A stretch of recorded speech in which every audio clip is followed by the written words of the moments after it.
We're going to talk a little bit about subscriber services, what's happening in the industry, the big leap that we're taking, or quantum leap, and really what Cisco's doing in correlation with that, mirroring that, and really what we're doing to lead this going forward. So without further ado, let's jump right in. Cloud native BNG, we're going to talk a little bit about what that is, why we're doing it, what problems we're solving.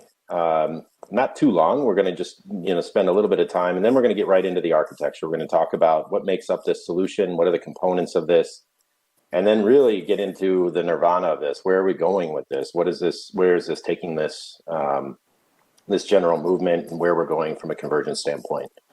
So that's the agenda for this session. So let's jump into the overview. Like any technical problem or technical innovation, we really need to be thinking about what are we really trying to solve here.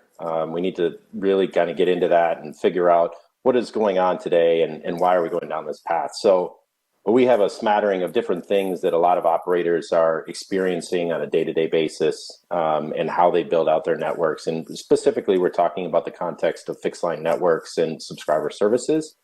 I'm not going to go through all of these, but if you boil this down, there's a couple of key things. One thing is the way that we've built our fixed wireline networks and where we terminate subscribers is really sort of incongruent with the efficiencies and the service models that we really want to see and what are really the end customers are demanding. So things like having the proper association of the services that they're trying to access and having them as close to the subscriber as possible. That's something that we're really trying to go after right now. A lot of times that's sitting far away from the subscriber, and you end up experiencing long latency times. This also leads to high density subscriber termination, which is a large failure domain. The qualification of how we do and hand out new features and new services for those subscribers, that's quite laborious, often requires full system upgrades. There's a lot of limitations in the way we've built things really towards how things were really done before with the new connectivity models, the new services that are coming out for subscribers. This really demands a rethinking of how we're doing things. So there's many more challenges that our operator base is really facing, but this really is the solution that we're going after is really attempting to solve for a lot of these. So let's talk about the shifts that we're really experiencing and what we're seeing at an industry level, at a standards body level, and ultimately now what we're delivering on. So first of all, the shift on the control plane side, we're seeing cloud is prevalent. It's pervasive in all areas of the network and both public, private, et cetera. The ability to take the control plane, something that really is historically sat on platform, co-resident on a BNG, and be able to move that to the cloud and allow that to scale appropriately. This is a huge movement that we're seeing here that really provides a lot of new things that we can talk about here in a second. So that's one thing that we're seeing. Second is we're seeing the user plane of where we actually terminate a subscriber and allow them to go where they really want to go. We're seeing this pushed further and further out in the edge. So out into the metro, out into the aggregation or pre-aggregation space. And there's really a couple of key reasons for that. We'll get into that too. And then the third thing is operators really would like to see the ability to offer a unified policy and have subscribers treated equitably regardless of how they're actually getting access to the network. So whether it's mobile, fixed, cable, Wi-Fi, they want these subscribers to be treated the same way. So these are some of the things we're seeing from a shift perspective. So what do we get out of that? So first of all, by moving that user plane further out in the network, we're going to see a reduction in transport costs. We're going to be able to offload subscriber traffic quite quickly. We're going to be able to attach those customers to low latency services because we're putting those services further out in the network. We're also optimizing our OSS/BSS integration points because when we move our control plane into the cloud, the presumption is that we're going to be able to horizontally scale that to the point where we're not scaling on a per BNG or per user plane basis. We're actually scaling on a per network basis. That reduces the amount of integration points and really decouples that from the actual physical user plane. And then finally, if we're able to get to this convergence that we're going to talk about, we're able to deliver a single policy regardless of how that subscriber is getting access to the network. So operators in this environment are going to see reductions in operational costs and in capital costs, because they're able to right size each part of the solution based on their subscriber base, the services they're going after, and what services they're offering. So how do we get to this? Our solution, we've got 4 major components of this. First of all, we need to move our control plane into the cloud. We've done this. This allows us to take advantages of all the goodness that cloud gives us, provides inherent redundancy, it provides the ability to scale horizontally, and it allows us to rapidly deploy new additions to our feature set and to our capabilities without having to worry about impact within the underlying network directly. We're able to upgrade that control plane seamlessly. Second, we're able to really go after all the user plane options. We're not pigeonholed into specific user planes. We're able to look at all the different user planes that are out there and build on those and right size those based on whatever the operator is looking for. Third, the converged subscriber management infrastructure. If we want to get to convergence, we need a common infrastructure to build on, and we able to be able to reuse some of those common building blocks that we see within subscriber services. So we've already implemented this. This is in place. We're going and building in further on top of that. And then finally, Phil, when we talk about any new service, we need to have it automated. We need to be able to see what's going on within the network. We need telemetry coming out of there proactively so we can see the health of the service, the health of the overall deployment, all the different pieces that go into that. And this allows for, obviously, the ability to manage this network much better, but it also allows us to integrate much, much easier as well. So let's talk about the architecture. I didn't want to spend too much time talking about the basics here of why we're doing things. Hopefully people are paying attention and know that. But the architecture is really how we're realizing this. So this is a simplified view. We're going to get into a little bit more detail as we go forward. But at the top, these are the traditional systems that you see within a residential wireline deployment. You'll see AAA, you'll see policy, our billing systems. These all need to exist regardless of what we do here. And those are the things that when we talk about the integration, this is what we're integrating to. Underneath that is our control plane. In days of past, that control plane sits co-resident with those user planes that you see on the bottom, all one system. What we're doing now is we've moved that control plane into the cloud, leveraging, on top of a Kubernetes cluster. We have a couple of options that we're deploying on top of either CVIM or CNDP. These are Cisco standardized infrastructures. And in that control plane, we have 2 kind of buckets of CNFs that sit there. So one is what we call SMI CNFs. And I just touched briefly on our subscriber management infrastructure, or SMI. That CNF are things that we can build that are common, regardless of whether you're coming in residential wireline BNG, whether they're coming in cable, mobility. These are things that everybody uses. And then there's some things on the BNG side that are specific to BNG. We can't, build those common across everybody. So we have pieces of those as well. And so those sit in the control plane. And then there's a set of standardized interfaces that connect between that control plane and the user plane. These are being defined within the context of the Broadband Forum, which we participate avidly in. And we've got options here on the user plane side. So we have our existing BNG. These are already enabled for user planes. So we're leveraging those out of the gate. We're already doing that today. We're looking at new options. So there's the ability to look at different options based on the place of the network and implement user planes there. And then finally, we've been in this long-standing standoff of when does it really make sense to virtualize some of these functions, especially things that are user plane or data plane focused in the virtual environment, in an x86 environment. The advancements there are really kind of paying off and taking us down the path where this is really starting to make sense. So we've taken steps here and we'll continue to progress on this, where you can deliver a virtual BNG in an x86 environment, have that connect up to the control plane. So regardless of your deployment model, you have an option, regardless of the user plane. I've got this a question is a high-level for you, Andy. architecture. Sure, yeah. So in looking at this architecture, just to like orient myself, are you saying the user plane is the data plane that's for those VNF functions, that's the data plane, or are we still talking control plane there? Nope, control plane is all in that middle That's box, your middle so those one. virtual. Got it. Yeah. Yeah. So in scope of that, where does quality of experience and shaping come in? I spent a lot of time building out rural ISPs, metro ISPs across a lot of different vendors, and that's something that we almost every single day, I think, we're slotting in QoE L2 shaping engines with some kind of an L7 control hierarchy to look at that. Is it YouTube? Is it Netflix? Where does that kind of an element fit in here? Is that native to Cisco's solution, or is that something that you would integrate from another vendor that plays in the QoE space? I mean, if you're talking traditional wireline QoS models, you're going to see those implemented in the user plane. But traditional user planes today typically don't go beyond L3, L4.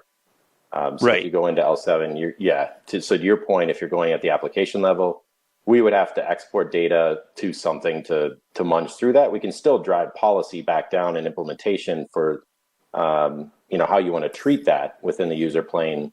But usually you're going to need something to look that much deeper that's outside of the existing user planes that we have today. Right. So there's a whole market for QoE of vendors that tackle that space. How would I bring one of those into this architecture? I mean, you would use standard programmable interfaces like we would have into traditional BNG space. And so they would come, you would have, ship out NetFlow data or whatever, however they'd like to consume that from the user plane, have that be consumed off box, plug into the user plane. There can be coordination back through the control plane as well, if you want to update policies and drive that through there. But the actual, it'd be connected. It's not really on this picture, Got it. Okay. All right. Let me just at least set the table on the convergence side of things, and then we'll let Rana take over and take us through one level deeper. If you look on the left, this is kind of what really today's networks sort of look like. And if you superimpose Cisco products on top of this, we have Ultra Cloud Core and CNBR, and these sit on top of cloud native infrastructure. They're a little bit siloed in that the actual functions themselves are specific to them in terms of mobility and cable. And BNG is really, in the past, prior to our launch here, is really sitting completely independent of this. What we've done is we've taken this step into phase one. We have a converged SDN infrastructure that really is, designed to transport whatever type of service you'd like to basically transport from point A to point B.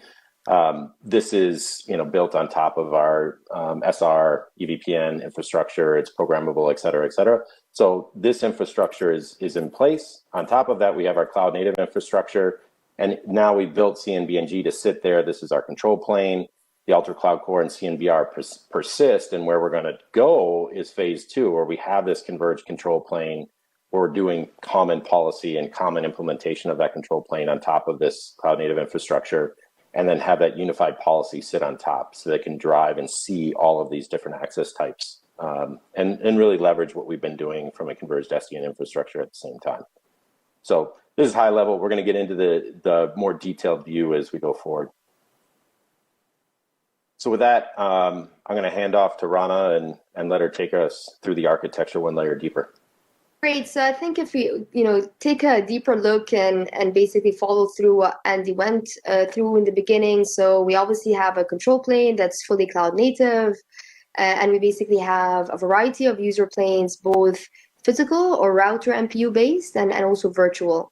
And if we take a look at the architecture, we have a fully cloud native control plane that actually has a set of microservices to cater for the different functions that we need. And this is actually built on full alignment with a Cleansheet architecture that actually aligns to not just the BNG world, but also for 5G and cable, so that eventually we can easily move towards wireless and wireline convergence. So if we take a look at the components here, we basically have a unified operations center, which allows us to really manage that cloud native infrastructure, do all the lifecycle management, the monitoring, the configuration management in a seamless manner. We've got a common data layer, which is a Cisco database where we can store all the session information within that unified place. We've got policy interfaces, and we've actually aligned those across the different stacks. So not just supporting diameter and radius like we do in traditional BNG, but also introducing support of HTTP2 which is actually the interface that is used in the 5G world to interface with the policy layer. So with that, you actually can then move towards a unified policy layer that can work across BNG, but also your 5G core. And then we've got a lot of common protocols, which again can be leveraged across the stack, like DHCP and others. And we've got an application infrastructure that really allows us to drive that connectivity and the load balancing between those different microservices in a very efficient manner. And anything that you see here in blue is actually common across the stacks and the control plane, whether it's on BNG or the 5G core. Then we've got the BNG kind of function, which is really terminating those and catering for those PPPoE or IPoE subscribers, which is obviously a BNG specific function.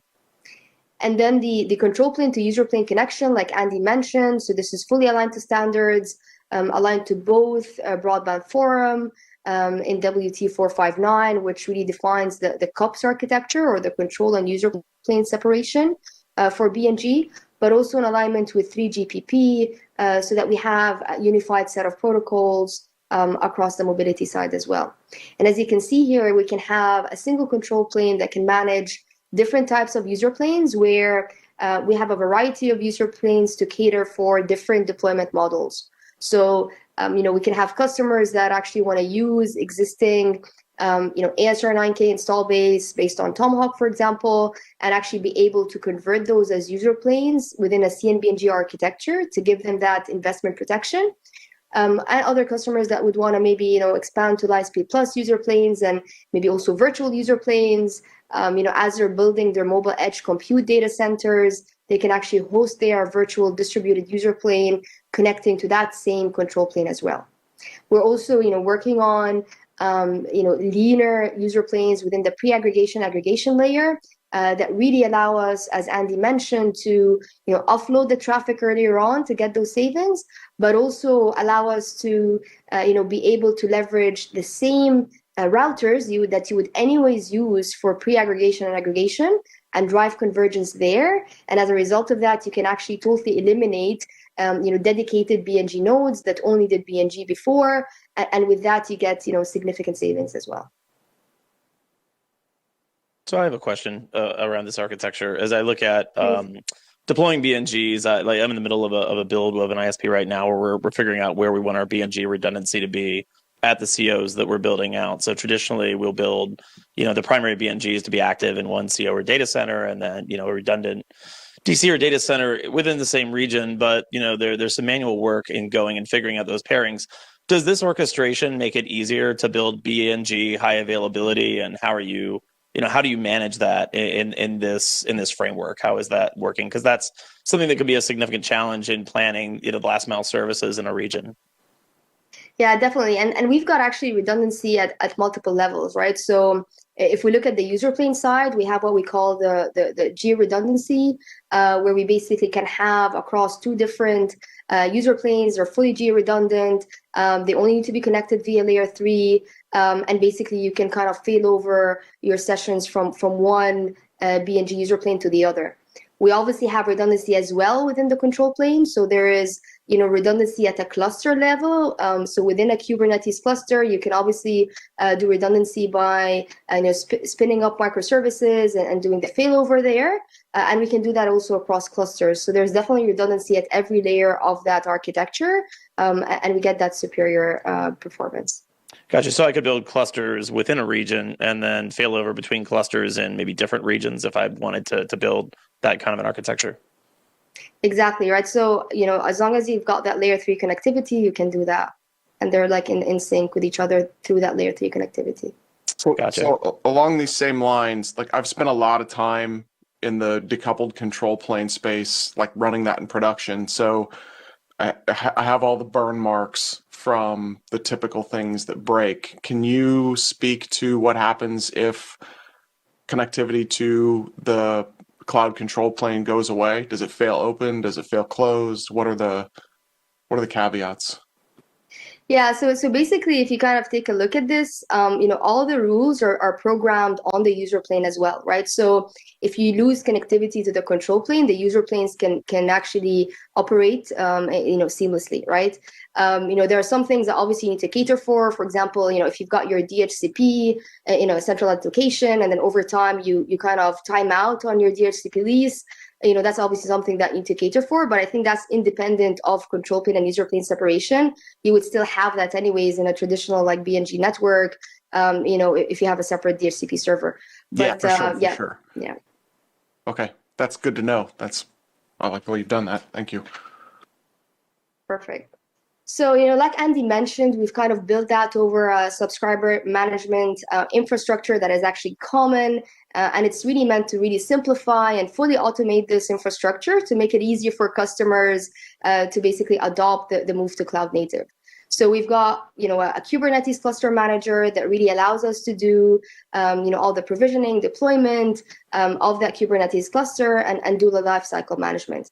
We've got an operations center, which really is around, how do we, develop all the right automation APIs that we can really do the management via netconf, REST, but also leveraging, CLI-based interfaces and YANG models. We've got also what we call the common execution environment, and the function of this is really to get that streaming, telemetry data, all the OAM data, so that you can do all the alarming, logging, and basically be able to trace, across that infrastructure. There's also the intelligent service mesh. The target really here is to have that service mesh to allow you to connect all your microservices in a seamless manner, allow you to do all the traffic steering, the load balancing, and really take care of that automatically in the infrastructure. And then the common data layer that we spoke about, and that's really around having that common database. You can store your sessions there and have that, geo-redundancy in terms of your session storage and information, and doing that in a very low latency manner with high performance. And if we take a look at like one of the main benefits of why moving to cloud native BNG, the fact that you now have a centralized control plane that can basically manage many user planes, and you can actually distribute user planes as much as you want into the network, because you now have a single entity that actually interfaces and does integration with your OSS BSS layer. And you can distribute to many user planes that can, as we said, offload the traffic earlier on to save on your transport costs without really increasing that operational burden with a centralized control plane.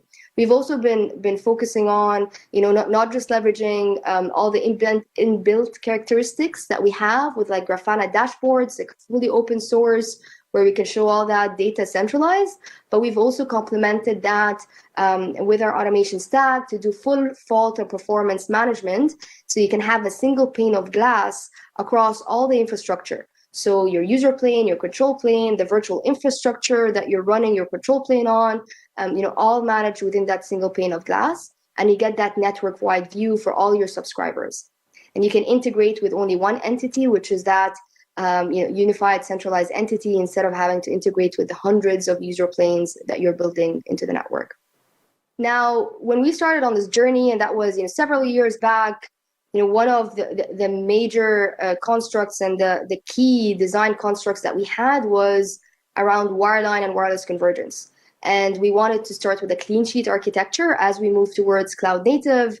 And the idea was not to just leverage code that we had, which we had for many years, running on ASR 9K, for example, and taking that, putting it in a VM, and running it virtual and saying, we've got a virtual control plane. But we actually focused on looking at the architecture transitions years ahead and making sure that everything that we're building it based on a clean sheet architecture with cloud native constructs, but also keeping in mind that we need to have commonality across BNG and the mobile side with the packet core and also cable. Because in reality, if you actually look at those three stacks, they're doing very similar things, right? They're doing subscriber management, they're terminating a subscriber, they're applying a policy, they connect to your billing systems and so on, so you can do charging. So it's actually the same function, but obviously they're separated because of the different technologies that they're access technologies that are connected to those. So if we take a look at how networks are today, some operators are running fully siloed networks. So not just from the subscriber management stack of cable, BNG, and packet core, but also on the policy layer, you have separate policy interfaces that then tie into your IT systems. And on the transport layer as well, the IP layer, they have separate networks to actually backhaul the traffic for each one of those from each one of those access technologies. Now, the first phase of that convergence is really going towards converging all the transport networks that you have that can be separate over what we call the Converged SDN transport network, leveraging all the capabilities with SR and EVPN, where you can adapt in real time to the different service requirements. And also then converge the cloud native infrastructure, right? So you're going to move anyways to a COPS architecture, cloud native infrastructure. You can build that over the subscriber management infrastructure that we mentioned with all the components and microservices as common as possible, while obviously still maintaining a separate termination for BNG, then mobile, and cable. But you can also unify your policy systems. As I mentioned earlier, we have common interfaces across the stacks. Now, the final stage of convergence would really be that, moving even a step further and having your 5G core be the sole entity that's actually managing all your subscribers, no matter what access technology that they're actually coming in from. And with that, you get the full convergence on the transport layer, on the cloud native infrastructure layer, and on the subscriber management stack, and on your policy layer as well. And if we take a look at that architecture in a bit more detail, everything that you see here between that's actually blue or gray is actually common across the stacks. The subscriber microservices infrastructure that we mentioned, how you manage that infra, how you do all the logging, telemetry, operations, and lifecycle management, it's fully common. And all the common microservices, like where you store the data of the sessions in that common data layer, how you do the common protocols, how you have a unified policy interface northbound, and basically all the application infrastructure. And even the protocols between the user plane and the control plane, again, moving to a standards-based approach to evolve towards convergence as being defined in 3GPP and in broadband form. And if we take a look at how would that actually look like from a network perspective, you would have that single converged SDN transport network where you basically have your X haul, you've got your front haul, mid haul, back haul, basically all of that converged, and you're basically connecting all your access technologies across that same infrastructure, running over that SR and EVPN network with all the timing and security capabilities as well. But then you have separate access tunnels, right? So if you were talking about wireline coming through BNG, you're going to have your tunnels that are IPOE or PPPoE. If you're coming through the mobility side, it will be a GTP tunnel.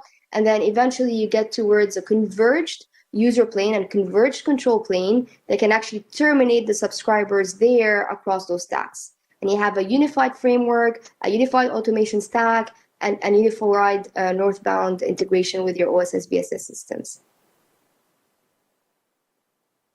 So I've got a question for you. In looking at the architecture that you're laying out, and one of the things that you're doing here in simplifying the ability of these different access technologies within the carrier network to all leverage a common infrastructure, one of the trends that we're seeing, at least in the North American market, and I think it's happening some in the European market, largely driven by things like Starlink, is when you're looking at fixed wireless broadband, a lot of the large carriers are starting to use their 5G and LTE assets to deliver fixed wireless broadband, which has traditionally been isolated, siloed RAN networks that were, they don't join the MPLS network until you get to a common point. And what you're suggesting here, where everything is on more of a converged platform, how much of a driver has that been that the carriers are now starting to use their LTE and 5G assets to compete in the fixed wireless broadband space for this kind of an architecture? 100%, and that's actually a perfect segue for the next slide. While you shifted that, Andy. So basically, if you actually take a look, exactly that's what's happening, right? So basically, we're seeing operators that also want to differentiate their services. So in cases in countries where maybe you have a single last mile access, provided by a single operator, and providing that as a wholesale service to other operators, they're actually looking at how can we differentiate our service and make sure that we have two links into our customer base where we've got 5G uplink, we've got a wireline uplink, and then we're monitoring the SLAs, and we can basically shift from one access medium to the other to basically give a superior SLA and a superior service. And to your point as well, in cases where some operators don't even have that wireline infrastructure backbone, and they want to offer a service, they can go to fixed wireless access and basically provide their 5G based CPEs where you can kind of offer that service towards residential customers. So definitely that's been a driver. And to really enable our customers to go and offer those differentiated services, we need to have unification of the stack, unification of the system, so that it becomes much easier to operate and to manage. And if you actually take a look here, this is also being defined in standards, and this is done collectively with 3GPP and Broadband Forum, and Cisco takes part in both of those forums. And if you take a look here, the whole premise is, eventually that 5G converged core would manage all the subscribers, and then we would basically have coming in from different access mediums. So for coming in through wireline, instead of having all those wireline protocols like PPPoE and IPoE being supported on the 5G core, which wouldn't be very productive, there's a function called the access gateway function that is really meant to do that translation. So you're meant to basically terminate there your PPPoE and IPoE tunnels, and that access gateway function will kind of initiate GTP back into the 5G core, so that the 5G core understands that as if it's coming from a wireless access, right? So everything that you see in blue, which is related to wireline, which is the AGF function, or basically the residential gateway, that's being defined in Broadband Forum. Everything that you see in red, which is related to the 5G core and all the wireless interfaces as well, that's being defined in 3GPP with full alignment to get towards that convergence. Gotcha. That was a great explanation. Thank you. And one follow-up question to that is, are you, with this architecture, has it been deployed in production with CBRS yet here in North America? Yeah, so I mean, the evolution towards convergence is actually still evolving in standards. So that's something that is being evolved, and the standards are defining that, and eventually basically we build the right architecture in our products to support that in the future. Now, if you're just talking about pure cable, CBR8 and how we do this in cable domain, of course we have deployments there with cable access. Gotcha. Okay. Perfect. So to summarize on this session, we spoke about a lot of things. To kind of look at really what are the benefits of moving towards cloud native BNG, and what are the Cisco benefits of such an architecture. One of the main benefits we focused on is really building a control plane that is fully cloud native, fully automated, that can really scale up and scale down based on really the requirements that are coming from the network, right? I mean, if you take a look at the components themselves, we're separating the processing from the state so that we've got separate microservices. And basically, if you want to scale one dimension, you don't need to go and replicate like a monolithic software stack and consume a lot of resources onto your servers, which is expensive. But you can do it in a cloud native manner where you can, for example, if you want to increase the number of subscribers, you can do that by increasing the memory of your database while keeping all the number of CPU cores that you're running constant. If you want to increase your connections per second, which is more a processing function, you can just increase your CPU cores, but by keeping all your memory and storage constant, right? So you can really get that flexibility of scaling out in a cloud native manner. One of the other main advantages that Cisco has been focusing on is really enabling disruption in the economics of how we do BNG, having more distributed BNG user planes that are lean. They're the same aggregation platform so that we can eliminate dedicated BNG layers in the network and drive cost savings there and allow the traffic to be offloaded earlier on. We have a lot of focus on the overall converged SDN transport architecture, and it's really around how do we simplify the access, how do we ensure that redundancy is done in an active manner and very fast convergence, adding all the SR and SRv6 capabilities of service chaining, so we have a very easy to manage infrastructure. Everything that we do here has full telemetry and programmability with a large collection of KPIs that can be monitored, giving full visibility across your subscribers.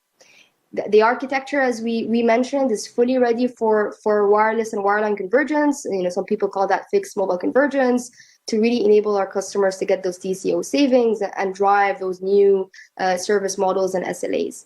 Obviously, if you look at the end-to-end ecosystem to make this successful, you basically need not just the BNG function, you obviously need the stacks like cable and mobility, which Cisco also offers. You need a cloud-native infrastructure with all the servers and the software-defined fabric and the automation stack, which again, this is an end-to-end Cisco capabilities, and we can really provide a turnkey solution for each one of those components. I can't ask any technical questions on this side of the world. I'll leave those to Nick and Kevin. But I play on the enterprise side of the world, and you've talked a lot about automation here.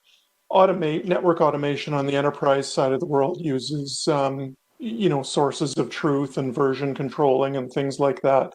Do those same concepts apply to automating this gear? And if so, is it the same tools like Git and other things like that? Like, what does automating this type of network look like compared to automating an enterprise network?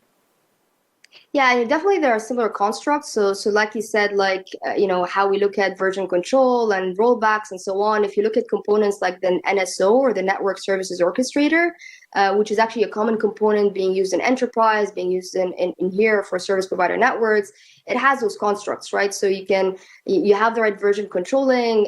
You go do orchestration over the network in case that it doesn't go through. You can roll back. Based on that mechanism, which is exactly the same, right? So it's common constructs. We leverage common components as well to allow us to kind of unify the automation stack there.